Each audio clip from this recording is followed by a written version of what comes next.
بسم اللہ الرحمن الرحیم۔ کاکانا آئی لینڈ عمران سیریز، مصنف مظہر کلیم ایم اے۔ سیاہ رنگ کی بڑی سی جیپ آہستہ آہستہ گھنے جنگل کے اندر چلتی ہوئی آگے بڑھی چلی جا رہی تھی۔ جیپ کے اندر بھی گہری تاریکی تھی اور اس کی ہیڈ لائٹس اور بیرونی دوسری لائٹس بند تھیں۔ اس جیپ میں پنک فورس سوار تھی۔ ڈرائیونگ سیٹ پر راحت تھی، جبکہ سائیڈ سیٹ پر صالحہ بیٹھی ہوئی تھی۔ عقبی سیٹوں پر مائرہ، فائزہ اور تصور تینوں بیٹھی ہوئی تھیں۔ ان پانچوں کے جسموں پر سیاہ رنگ کا چست لباس موجود تھا اور کاندھوں سے مشین گنیں لٹک رہی تھیں۔ سوائے صالحہ کے باقی چاروں لڑکیوں کی پشت پر سیاہ رنگ کے تھیلے لٹکے ہوئے تھے۔ ڈرائیونگ سیٹ پر بیٹھی ہوئی راحت کو صالحہ باقاعدہ راستہ بتا رہی تھی۔ پھر اچانک صالحہ کے ساتھ سیٹ پر پڑی ہوئی ایک مشین سے ٹوں ٹوں کی آوازیں نکلنے لگیں اور وہ سب بے اختیار چونک پڑیں۔ جیپ روک دو راحت، صالحہ نے تیز لہجے میں کہا، اور راحت نے فوری طور پر بریک لگا دیے۔ جیپ کی رفتار پہلے ہی نہ ہونے کے برابر تھی، اس لیے وہ فوری طور پر رک گئی۔ صالحہ نے مشین اٹھا کر اس کا ایک بٹن دبا دیا۔ Hello hello, madam Rekha calling, over, ایک نسوانی آواز سنائی دی، اور یہ آواز سنتے ہی صالحہ سمیت سب چونک پڑی۔ Yes, crown attending you, over, machine سے ایک مردانہ آواز سنائی دی۔ پھر ان دونوں کے درمیان گفتگو شروع ہو گئی۔ جب گفتگو ختم ہوئی تو صالحہ نے بجلی کی سی تیزی سے مشین کا ایک بٹن پریس کر دیا۔ دوسرے لمحے مشین کے ایک کونے میں چھوٹی سی اسکرین روشن ہو گئی اور اس پر ایک نقشہ سا ابھر آیا، جس پر ایک جگہ سرخ رنگ کا نقطہ اور اس سے ہٹ کر ایک جگہ زرد رنگ کا نقطہ جلنے اور بجھنے لگا۔ تو یہ مادام ریکھا اپنے گروپ کے ساتھ فیلڈ گاؤں میں پہلے سے موجود ہے، اور یہ کراؤن وہاں سے کافی دور موجود ہے۔ صالحہ نے غور سے ان نقطوں اور روشن نقشے کو دیکھتے ہوئے کہا، اور پھر بٹن آف کر دیا، اور اس کے ساتھ ہی اسکرین بھی تاریک ہو گئی۔ یہ تو مسئلہ بن گیا، وہاں تو جاتی ہم پر حملہ ہو جائے گا، پیچھے بیٹھی ہوئی مائرہ نے کہا، اور صالحہ نے اسبات میں سر ہلا دیا۔ اس کا مطلب ہے کہ پاور ایجنسی کو یہ معلوم ہو گیا ہے کہ ہم فیلڈ گاؤں پہنچ رہے ہیں، لیکن یہ کراؤن کیوں دوسری جگہ پر موجود ہے؟ صالحہ نے کہا، لیکن ہمیں بہرحال جانا تو وہیں پڑے گا۔ اس کال سے البتہ یہ فائدہ ہو گیا کہ ہمیں پیشگی اس بات کا علم ہو گیا ہے، ورنہ ہم لا علمی میں یقیناً مار کھا جاتے، راحت نے کہا، اور صالحہ نے اسبات میں سر ہلا دیا۔ لیکن پھر اس سے پہلے کہ مزید کوئی بات ہوتی، ایک بار پھر مشین میں سے ٹوٹو کی آوازیں نکلنے لگیں اور صالحہ سمیت وہ سب بے اختیار چونک پڑی۔ مشین ابھی تک صالحہ کی گود میں تھی۔ صالحہ نے فوراً ہی اس کا ایک بٹن دبا دیا۔ Hello hello, brand calling, over, button دبتے ہی ایک مردانہ آواز سنائی دی۔ Yes, Reggie attending you, over, ایک نسوانی آواز سنائی دی۔ یہ لہجہ غیر ملکی تھا اور ریگی کا نام سنتے ہی صالحہ چونک پڑی۔ اسے معلوم تھا کہ یہ ساڈان کا ریگی گروپ ہے، جس کا حوالہ ریکھا نے کراؤن سے بات کرتے وقت اشارتاً کہا تھا کہ کہیں وہ زندہ نہ ہو، لیکن کراؤن نے سختی سے اس بات سے انکار کر دیا تھا کہ اس نے ریگی کو اپنی آنکھوں سے مرتے دیکھا ہے۔ مادام، میں نے اسپیشل وے کھول دیا ہے، اب آپ آسانی سے اس وے کے ذریعے 0 پوائنٹ تک پہنچ سکتی ہیں۔ آگے میں رہنمائی کروں گا، اوور، براٹ نے کہا، اور صالحہ اس کی بات سن کر چونک پڑی۔ اسپیشل وے کا حوالہ اس کے لیے حیرت انگیز تھا۔ اوہ، ویری گڈ براٹ، کیا اس کراؤن نے ریڈ لیب کے اندر تو خصوصی انتظامات نہیں کرا دیے؟ یہ چیک کر لیا گیا ہے؟ اوور، ریگی کی آواز سنائی دی، اور پھر ان دونوں کے درمیان بات چیت ہوتی رہی۔ جب گفتگو ختم ہو گئی تو صالحہ نے پہلے کی طرح ایک بٹن دبایا تو وہی اسکرین روشن ہو گئی اور اس پر ایک بار پھر نقشہ روشن ہو گیا۔ اس بار ایک سرخ رنگ کا نقطہ اور ایک نیلے رنگ کا نقطہ مختلف جگہوں پر جل بجھ رہا تھا۔ صالحہ غور سے اس نقشے اور ان نقطوں کو دیکھتی رہی، اور پھر اس نے بٹن آف کر دیا۔ حیرت انگیز، یہ ریگی یہاں سے تھوڑی ہی دور موجود ہے، جبکہ وہ برانڈ اس ریڈ لیب سے بول رہا ہے۔ نیلے رنگ کا مطلب ہے کہ یہ کال انڈر گراؤنڈ ٹرانسمیٹر سے کی جا رہی ہے، صالحہ نے کہا۔ اوہ صالحہ، ہمیں وہاں فیلڈ گاؤں جانے کی بجائے اس ریگی کے پاس پہنچ جانا چاہیے، اس نے یقیناً ریڈ لیب میں جانے کا کوئی اسپیشل وے تلاش کر لیا ہے، راحت نے کہا۔ اگر ایسی بات ہے تو پھر ہمیں انتظار کرنا ہوگا۔ ساڈان حکومت نے یقیناً اس ریگی گروپ کو کسی خاص وجہ سے منتخب کیا ہوگا۔ مجھے یقین ہے کہ اگر اس ریگی گروپ نے کوئی خاص خصوصی راستہ ریڈ لیب میں جانے کا تلاش کر لیا ہے تو پھر یہ وہاں سے میزائل بھی نکال لیں گے، اور جب یہ میزائل لے کر واپس آئیں تو ہم ان پر جھپٹ پڑیں۔ اس طرح ہمیں ریڈ لیب جانے اور وہاں کے خطرات سے نپٹنا ہی نہ پڑے گا، صالحہ نے کہا، اور سب نے اس کی بات کی تائید کر دی۔ چلو جیپ چلاؤ، میں نے راستہ چیک کر لیا ہے، میں تمہاری رہنمائی کروں گی۔ ہم اس ریگی گروپ کو کور کرتے ہیں، صالحہ نے فیصلہ کن لہجے میں کہا، اور راحت نے جیپ آگے بڑھا دی۔ تقریباً نصف گھنٹے کے بعد صالحہ نے جیپ روکنے کے لیے کہا اور راحت نے جیپ روک دی۔ یہاں سے قریب ہی وہ جگہ ہوگی جہاں سے ریگی نے کال کی ہے۔ مائرہ، تم کسی درخت پر چڑھ کر نائٹ ٹیلی اسکوپ سے ارد گرد کا ماحول کا جائزہ لو، صالحہ نے کہا، اور اکبی سیٹ پر بیٹھی ہوئی مائرہ نے ایک تھیلے میں سے نائٹ ٹیلی اسکوپ نکال لی اور جیپ سے اتر کر قریب ہی ایک درخت کی طرف بڑھ گئی۔ اسے دوربین گلے سے لٹکائی اور پھر بندر کی سی پھرتی سے درخت پر چڑھتی ہوئی ان کی نظروں سے غائب ہو گئی، لیکن پھر چند منٹ بعد وہ واپس نیچے اتری اور دوڑ کر جیپ کی طرف آنے لگی۔ یہاں سے تقریباً 500 گز مشرق کی طرف گھنے درختوں کے اندر ایک بڑا سا جھونپڑا بنا ہے، وہاں ایک آدمی بھی موجود ہے، وہ غیر ملکی لگتا ہے، مائرہ نے کہا۔ چلو بیٹھو، ہم نے اس جھونپڑے کی اکبی طرف جانا ہے تاکہ وہ آدمی جیپ کی آواز نہ سن سکے۔ تم راحت کی رہنمائی کرو، صالحہ نے سائیڈ سیٹ سے نیچے اترتے ہوئے مائرہ سے کہا، اور مائرہ سر ہلاتی ہوئی سائیڈ سیٹ پر بیٹھ گئی، جبکہ صالحہ اس کی جگہ اکبی سیٹ پر بیٹھ گئی۔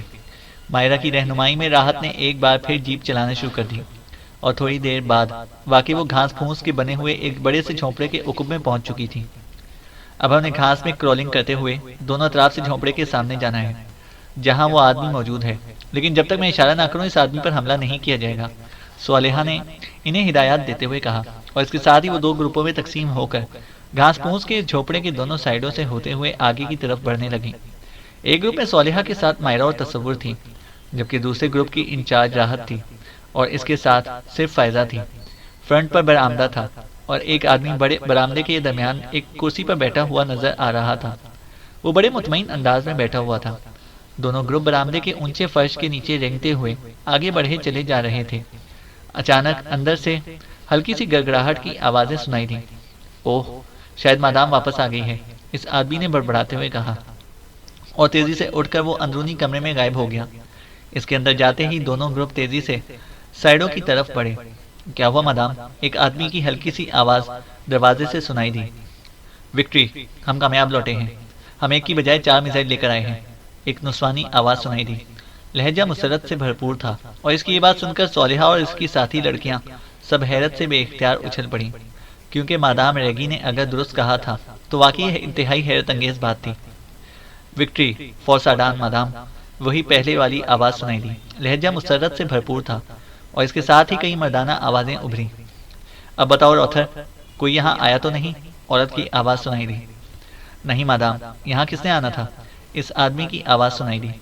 چلو اب ہمیں فوری طور پر روانہ ہونا ہے، عورت نے کہا، اور اس کی آواز اس بار کافی نزدیک سنائی دی۔ صالحہ نے بجلی کی سی تیزی سے اپنی پشت پر لدے ہوئے تھیلے میں سے ایک گیند سی نکالی، اور دوسرے لمحے اس نے یہ گیند ہاتھ بڑھا کر دروازے سے اندر کمرے میں پھینک دی۔ ہلکی سی سڑک کی آواز سنائی دی، اور اس کے ساتھ ہی چند ہلکی سی انسانی آوازیں سنائی دی، اور پھر ایسی آوازیں سنائی دی جیسے کچھ انسان فرش پر گر رہے ہوں۔ اب اس کمرے سے سیاہ رنگ کا دھواں باہر نکلتا نظر آ رہا تھا۔ صالحہ اپنی ساتھیوں سمیت پیچھے ہٹ گئی، دوسری طرف راحت اور فائزہ بھی پیچھے ہٹ گئیں۔ اب کمرے میں خاموشی طاری تھی، صالحہ خاموش کھڑی رہی۔ اب کمرے سے دھواں نکلنا بند ہو گیا تھا۔ کچھ دیر بعد صالحہ آگے بڑھی، اور پھر اس نے کھلے دروازے کے سامنے جا کر سانس لیا۔ آ جاؤ، گیس کا اثر ختم ہو گیا ہے، ان کو اٹھا کر اکبی طرف لے چلو، صالحہ نے کہا، اور خود وہ کمرے کے اندر داخل ہو گئی۔ کمرے میں 5 مرد اور ایک عورت ٹیڑھے میڑھے انداز میں فرش پر گرے ہوئے تھے۔ ان کی سب کی پشت پر بڑے بڑے سیاہ تھیلے لدے ہوئے تھے۔ صالحہ نے جلدی سے اس عورت کی پشت پر لدا ہوا تھیلا اتارا۔ تھیلا خاصا وزنی تھا۔ مائرہ، ٹارچ جلاؤ، صالحہ نے تھیلا اٹھاتے ہوئے کہا، اور دوسرے لمحے کمرہ تیز روشنی سے منور ہو گیا۔ صالحہ نے تیز تھیلا کھولا تو اس میں عجیب سا لباس ٹھونسا ہوا تھا۔ اس نے لباس باہر نکالا، اور دوسرے لمحے وہ بے اختیار اچھل پڑی، کیونکہ تھیلے کے اندر میزائل کا نچلا آدھا حصہ موجود تھا جو گہرے نیلے رنگ کا تھا، جبکہ اس کے ساتھ تھیلے کے اندر ایک چپٹی نال والا پستول اور ایک پینسل کی طرح نوکدار نال والا پستول موجود تھا۔ میزائل کے حصے پر RB کے الفاظ لکھے ہوئے تھے۔ چلو انہیں اٹھاؤ اور اکبی طرف لے چلو، یہاں ہم خطرے میں ہیں، ہمیں کھلی جگہ پر جانا چاہیے، صالحہ نے تیز لہجے میں کہا۔ میرا خیال ہے کہ ہمیں ان کے تھیلے اتار لینے چاہیے اور ان مردوں کو گولی سے اڑا دینا چاہیے۔ اب کہاں انہیں لاتے پھریں گے، پھر گیس کے اثرات بھی جلد ہی ختم ہو جائیں گے، اور یہ تربیت یافتہ ایجنٹ ہیں، ہوش میں آتے ہی ہمارے لیے خطرہ بن سکتے ہیں، راحت نے کہا۔ ٹھیک ہے، پھر سائلنسر لگے پسٹل استعمال کرو اور صرف اس عورت کو باہر لے آؤ۔ اس سے میں نے پوری طرح تسلی کرنی ہے کہ کیا واقعی یہ ہمارے مطلوبہ میزائل بھی ہیں یا نہیں، صالحہ نے کہا، اور تھیلا اٹھا کر وہ تیزی سے باہر برآمدے میں آ گئی۔ چند لمحوں بعد فائزہ اور مائرہ اس عورت کو اٹھائے باہر آ گئیں۔ اور پھر وہ اسے لے کر اکبی طرف پہنچ گئیں۔ تھوڑی دیر بعد راحت اور دوسری ساتھی لڑکیاں بھی وہاں پہنچ گئیں۔ کیا ہوا ان مردوں کا؟ صالحہ نے چونک کر پوچھا۔ وہی جو مردوں کا ہوتا ہے، راحت نے مسکراتے ہوئے جواب دیا، اور اس کے ساتھ ہی سب لڑکیاں بے اختیار ہنس پڑیں۔ راحت، اب اس مادام ریگی کو پہلے باندھنا ہوگا، پھر ہوش میں لے آئیں، اور ہاں، باقی بیگ بھی چیک کر لو، صالحہ نے کہا۔ ان میں بھی وہی عجیب سے لباس اور چپٹے پستول ہیں، البتہ 3 بیگوں میں میزائل ہیں، اس بار فائزہ نے سنجیدہ لہجے میں کہا۔ اب تم نے اس سے پوچھنا کیا ہے؟ ختم کرو اسے اور یہاں سے نکل چلو۔ ہم اس وقت بارود کے ڈھیر پر ہیں، میزائلوں کی چوری کا علم اب تک ہو چکا ہوگا، اور کسی بھی لمحے ہم پر قیامت ٹوٹ سکتی ہے، فائزہ نے انتہائی سنجیدہ لہجے میں کہا۔ میں چاہتی تھی کہ اس سے تفصیلی پوچھ گچھ کروں تاکہ معلوم ہو سکے کہ آخر اس قدر جلد سے کس طرح یہ میزائل حاصل کر لیے، صالحہ نے کہا۔ تو پھر اسے اٹھا کر جیپ میں ڈالو اور یہاں سے نکل چلو، فائزہ نے کہا، اور صالحہ نے بھی اس بات میں سر ہلا دیا۔ چنانچہ ریگی کو اٹھا کر جیپ میں ڈالا گیا اور وہ سب بھی جیپ میں سوار ہو گئی۔ چند لمحوں بعد جیپ تیزی سے مڑ کر واپس روانہ ہو گئی۔ کمال ہے، اس بات تو خوش قسمتی ہمارے ساتھ ہے کہ ہم نے بغیر کچھ کیے مشن مکمل کر لیا ہے، فائزہ نے مسکراتے ہوئے کہا، اور سب نے مسکراتے ہوئے اس بات میں سر ہلا دیے۔ وہ 4 میزائل ایک ہی بیگ میں اکٹھے کر کے مجھے دے دو، صالحہ نے حکم میں بیٹھی ہوئی اپنی ساتھی لڑکیوں سے کہا، اور چند لمحوں بعد ایک بیگ اس کی طرف بڑھا دیا گیا۔ اس میں 4 میزائل موجود تھے۔ صالحہ نے بیگ اپنی جھولی میں رکھ لیا۔ اس کے چہرے پر گہرے اطمینان اور سکون کے تاثرات نمایاں تھے۔ جیپ اس بار پہلے کی نسبت کچھ زیادہ تیز رفتاری سے دوڑتی ہوئی آگے بڑھ ہی چلی جا رہی تھی۔ پھر جیسے جیپ اونچی جھاڑیوں میں سے نکل کر قدرے کھلے حصے میں داخل ہوئی، اچانک سر کی تیز آواز سنائی دی، اور اس کے ساتھ ہی ایک خوفناک دھماکہ ہوا، اور دوسرے لمحے تیزی سے دوڑتی ہوئی جیپ یکلخ کلابازیاں کھانے لگی، اور صالحہ اور اس کی ساتھی لڑکیوں کے حلق سے نکلنے والی چیخوں سے ارد گرد کا ماحول گونج اٹھا۔ جولیا اپنے ساتھیوں سمیت اونچی جھاڑیوں کے درمیان رینگتی ہوئی آگے بڑھی چلی جا رہی تھی۔ یہ خاصا گھنا جنگل تھا، اور رات کی تاریکی میں ہر طرف گہرا سناٹا چھایا ہوا تھا کہ اچانک دور سے کسی گیدڑ کے بھولنے کی ہلکی سی آواز سنائی دی، اور کرولنگ کر کے آگے بڑھتی ہوئی جولیا اس کے ساتھ ہی یکلخ ٹھٹک کر رک گئے۔ دوسرے لمحے صفدر کے حلق سے بھی گیدڑ کی آواز نکلی، اور پھر خاموشی چھا گئی۔ وہ سب اپنی اپنی جگہ خاموش پڑے ہوئے تھے۔ تھوڑی دیر بعد دور سے ایک سایہ کرولنگ کرتا ہوا ان کی طرف آتا دکھائی دیا۔ گیدڑ کی آواز کے کوشن کی وجہ سے وہ سمجھ گئے تھے کہ آنے والا خاور ہے، اس لیے وہ اس سائے کو اپنی طرف بڑھتا دیکھ کر اسی طرح اطمینان اور سکون سے لیٹے رہے۔ چند لمحوں بعد وہ سایہ ان کے قریب پہنچ گیا۔ خاور، جولیا نے اس سے مخاطب ہو کر کہا۔ ہاں، یہ میں ہوں، اور ہمارے لیے ایک بری خبر موجود ہے، خاور نے قریب آ کر کہا۔ کیا بری خبر ہے؟ جولیا کے ساتھ ساتھ باقی ساتھیوں نے بھی چونک کر پوچھا۔ فیلڈ گاؤں کے گرد پاور ایجنسی کی ریکھا اپنے گروپ کے ساتھ ہمارے انتظار میں موجود ہے۔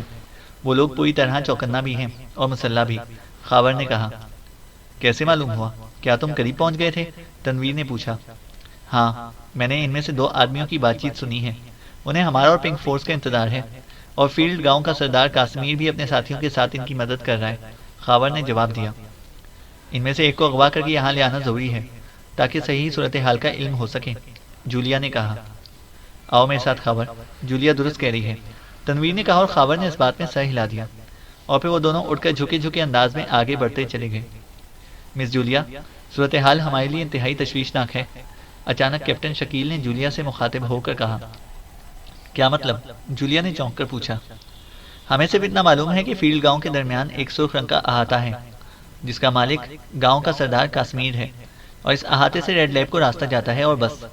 لیکن اب خاور کی اطلاع کہ فیلڈ گاؤں کے گرد پاور ایجنسی نے گھیرا ڈال رکھا ہے اور کاسمیر بھی ان کی مدد کر رہا ہے، اس سے تو یہی ظاہر ہوتا ہے کہ پاور ایجنسی کو اس بات کی اطلاع مل چکی ہے کہ ہم وہاں پہنچیں گے اور فیلڈ گاؤں کے افراد بھی چوکنا ہوں گے۔ ایسی صورت میں ہمارا یہ مشن کس طرح کامیاب ہو سکتا ہے؟ کیپٹن شکیل نے وضاحت کرتے ہوئے کہا۔ ہو سکتا ہے وہ اس پنک فورس کے انتظار میں ہو، جولیا نے جواب دیا۔ کسی کے بھی انتظار میں ہو مس جولیا، کیپٹن شکیل کا خدشہ درست ہے، ہمیں اس پلان کو چھوڑ کر کچھ اور سوچنا چاہیے، اس راستے سے ہم اندر نہیں جا سکیں گے۔